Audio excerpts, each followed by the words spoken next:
It doesn't need to. I mean, we talked about 1997 on your earlier piece. The issue there was Asian economies in 1997 didn't have reserves. They didn't have the savings to draw upon when the liquidity started draining. China clearly has that at their disposal, and so it's really a question of their policies and whether they're prudent as they move forward. Let's take the contrarian view. If you want to take on board some risk from an emerging market perspective, India, you say, is the best bet. Why? Well, I think India benefits from a number of things. Clearly, we're seeing the problem with falling oil prices in some countries. India is a big consumer, so the falling oil prices is actually a stimulus for the Indian economy.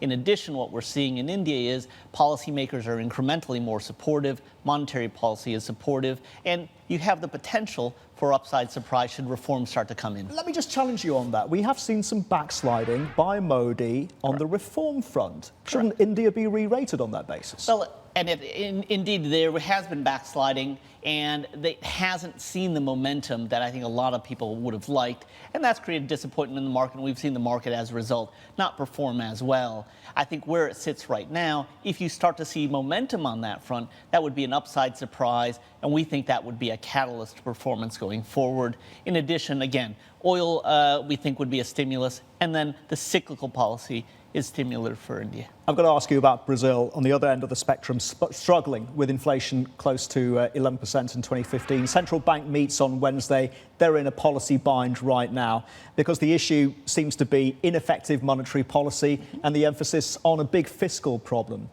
Yeah, look, this is a challenge we're seeing in a lot of economies that are very commodity related because the currencies have weakened, they don't have the export revenue coming in, and so the fiscal positions have weakened very much. And Brazil obviously has the political challenges that they're facing to compound the issue.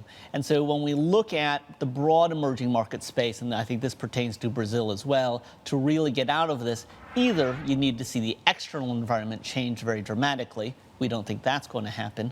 Or alternatively, and we think this is the case for emerging markets, what you need to start seeing is them start to address the stock of debt they have, seeing some bankruptcies, restructuring, clearing out the excesses of the last cycle.